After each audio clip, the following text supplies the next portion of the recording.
ছাত্রছাত্রীরা আজকের এই ভিডিওতে নিউরন বা স্নায়ুকোষের গঠন সম্পর্কে জানবো। একটা ক্লাস টেনের বেশ ইম্পর্ট্যান্ট পোর্শন, নার্ভাস কন্ট্রোল কোঅর্ডিনেশনের। প্রথমে দেখে নেবো যে নিউরনের একটা আদর্শ নিউরনের কী কী গঠন থাকতে পারে।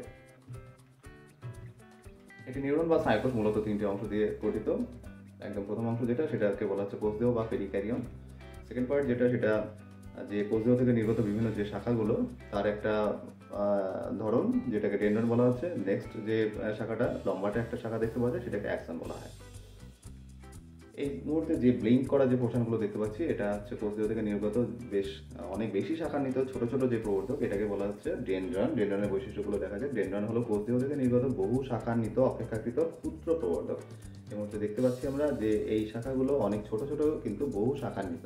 কোষদেহ থেকে বেরোনো এই শাখাগুলোকে বলা হচ্ছে ডেন্ড্রন। ডেন্ড্রনের মধ্যে কিন্তু নিজল দানা থাকতে পারে, উপস্থিতি দেখতে পাওয়া যায়। কোষদেহের মধ্যেও যেমন নিজল দানা দেখতে পাওয়া যায়। নিজল দানা হচ্ছে রাইবোনিউক্লিওপ্রোটিন দ্বারা নির্মিত বিশেষ দানা, যেটা প্রোটিন সংশ্লেষের সঙ্গে যুক্ত আছে বলে মনে করা হয়। সেটা ডেন্ড্রনের মধ্যে দেখতে পাওয়া যায়। নেক্সট, ডেন্ড্রনে কিন্তু কখনোই মায়োলিন যে আবরণীটা সেটা দেখতে পাওয়া যাবে না, যেটা অ্যাকশনে থাকতে পারে নাও থাকতে পারে। কাজ যদি দেখি আমরা, ডেন্ড্রন কি করে, মূলত পূর্ববর্তী যে নিউরন তার কাছ থেকে উদ্দীপনা বা নার্ভ ইম্পালসকে গ্রহণ করতে সাহায্য করে। এই জন্য একে সেন্সারি এন্ড বা সেন্সারি টার্মিনালও বলা হয়। এই মুহূর্তে যে ব্লিঙ্ক করা পোর্শনটা দেখতে পাচ্ছি, সার্কেলের মধ্যে ব্লিঙ্ক করছে যেটা, সেই পোর্শনটাকে বলা হচ্ছে নিউরনের অ্যাকশন পোর্শন। এই অ্যাকশনের বৈশিষ্ট্যগুলো দেখবো এবার। অ্যাকশন হলো কোষদেহ থেকে নির্গত স্বল্প শাখান্বিত অপেক্ষাকৃত কম শাখান্বিত এবং লম্বাটে বেশ দীর্ঘ প্রবর্ধক একটা। অ্যাকশনের মধ্যে কিন্তু নিজল দানা কখনোই দেখতে পাওয়া যাবে না। অ্যাকশনে মায়োলিন আবরণীর মতো আবরণী দেখা যায় অনেক সময়, বিশেষ করে যদি স্নায়ুকোষটা মায়োলিনেটেড বা মেডুলেটেড হয়। কাজ, অ্যাকশন মূলত পরবর্তী যে স্নায়ুকোষ এখানে উদ্দীপনা প্রেরণ করে, তাই এটাকে মোটর এন্ড বা মোটর টার্মিনালও বলা হয়। অ্যাকশনের ভিতরে সাইটোপ্লাজমকে অ্যাক্সোপ্লাজম বলা হয়। অ্যাকশনের শেষ প্রান্তের যে শাখান্বিত অংশ সেটাকে প্রান্তপুরুষ, এই মধ্যে ছবিতে দেখাচ্ছি, এই অংশটাকে বলা হচ্ছে প্রান্তপুরুষ বা ইংরেজিতে এন্ড ব্রাস বলা হয়। এবং প্রতিটা যে প্রান্ত তার প্রান্তভাগটা, টার্মিনাল পোর্শনটা বেশ বাল্বের মতো একটা স্ফীত অংশ গঠন করে, এটাকে বলা হচ্ছে এন্ড বাল্ব। এরপরে দেখবো আমরা মায়োলিনেটেড এবং অ্যামাইলিনেটেড স্নায়ু। যে মায়োলিন আবরণী উপস্থিতির ভিত্তিতে স্নায়ুকোষ দুই ধরনের হতে পারে, মায়োলিনেটেড এবং অ্যামাইলিনেটেড। এই মুহূর্তে যে ছবিটা আমরা দেখছি এটা হচ্ছে মায়োলিনেটেড স্নায়ুকোষের ছবি।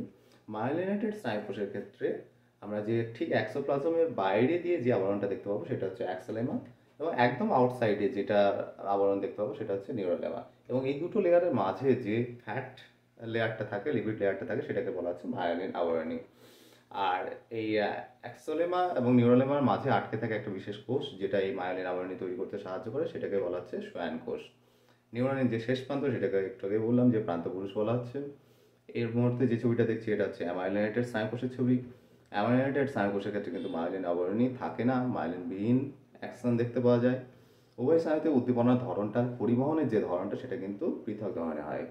এই ছবিটার মাধ্যমে দেখতে পাচ্ছি আমরা এই অ্যানিমেশনটায় যে এই স্নায়ুকোষ যেটা আছে এটা হচ্ছে অ্যামাইলিনেটেড বা নন মেডুলেটেড স্নায়ু। তার ক্ষেত্রে উদ্দীপনা পরিবহন অনেক ধীর গতিতে, আর মেডুলেটেড স্নায়ুর ক্ষেত্রে যে উদ্দীপনা পরিবহনটা অনেক দ্রুত হচ্ছে। কারণ কি, মেডুলেটেড যে স্নায়ুকোষ তার একটা পোর্শনের কথা বলা হলো না। মেডুলেটেড স্নায়ুকোষের ক্ষেত্রে এই যে জায়গাটা মায়োলিন আবরণী আছে সেটা কিন্তু কন্টিনিউয়াস নেই, মাঝে মাঝে অ্যাকশনের উপরে একটা ফাঁকা জায়গা তৈরি হয়েছে যেখানে কিন্তু মায়োলিনের যে আবরণীটা নেই।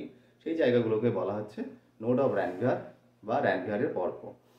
এই মেডুলেটেড স্নায়ুকোষগুলোর ক্ষেত্রে উদ্দীপনা পরিবহনের সময় একটা নোড থেকে আরেকটা নোডে লাফিয়ে লাফিয়ে উদ্দীপনা পরিবহন হয়, যেটাকে সল্টেটরি কন্ডাকশন পদ্ধতি বলা হয়। এবং সেই কারণে এই স্নায়ুকোষগুলোতে উদ্দীপনা পরিবহন অনেক দ্রুত হয়। অর্থাৎ মেডুলেটেড স্নায়ুকোষে নোড টু নোড যে কন্ডাকশনটা হয় সল্টেটরি পদ্ধতিতে, এবং যার কারণে নন মেডুলেটেডের তুলনায় এই কোষগুলোতে দ্রুত স্নায়ুস্পন্দন পরিবহন হয়। এই ছবিটাতেও আমরা দেখতে পাচ্ছি যে স্নায়ুকোষ পরিবহনের যে ধরন, মেডুলেটেডের নোড টু নোড হচ্ছে,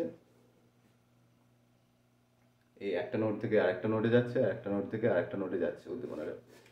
নেক্সট আমরা যে পোর্শনটা দেখতে পাচ্ছি এই মুহূর্তে, এই পোর্শনটা হচ্ছে স্নায়ুকোষের কোষদেহ অংশ। কোষদেহ অংশ ইউক্যারিওটিক কোষের যেমন বৈশিষ্ট্য দেখা যায়, স্নায়ুকোষের ক্ষেত্রে কোষদেহতে সেই রকম একই বৈশিষ্ট্য দেখতে পাওয়া যায়।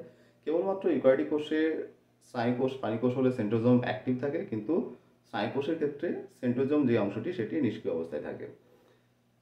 এই মুহূর্তে যে অংশটি ব্লিঙ্ক করছে দেখতে পাচ্ছি সাইকোসের মধ্যে নিউরনের কোষ দেহতে প্রচুর পরিমাণে মাইটোকন্ড্রিয়া থাকে। যেহেতু নিউরনেরও যে এনার্জি রিকোয়ারমেন্ট অনেক বেশি হয়, তাই মাইটোকন্ড্রিয়া প্রচুর পরিমাণে দেখতে পাওয়া যায়।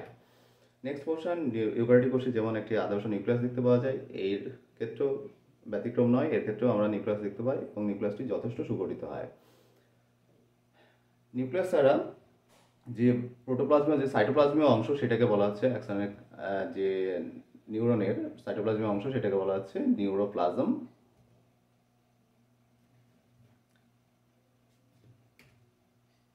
নিউরোপ্লাজম বলা হচ্ছে, নিউক্লিয়াস বলা হলো। আর এর যে নিউরোপ্লাজম তার মধ্যে বেশ কিছু প্রোটিন নির্মিত সূক্ষ্ম সূক্ষ্ম তন্তু দেখতে পাওয়া যায়, তাকে নিউরোফাইব্রিল বলা হচ্ছে। নিউরোপ্লাজমের মধ্যে রাইবোনিউক্লিক প্রোটিন নির্মিত বেশ কিছু দানা দেখতে পাওয়া যায়, যেটা একটু আগে বলা হলো যে টেন্ডনের ক্ষেত্রেও দেখতে পাওয়া যায়, তাকে বলা হচ্ছে নেজল দানা। কোষদেহের বাইরে দিয়েও প্লাজমা পর্দা বা কোষ পর্দা দেখতে পাওয়া যায় এবং প্রচুর পরিমাণে গলগি বডি যুক্ত হয় একটি কোষদেহ। এই পর্যন্ত। নেক্সট ভিডিও আবার অন্য একটা টপিক নিয়ে শুরু করব।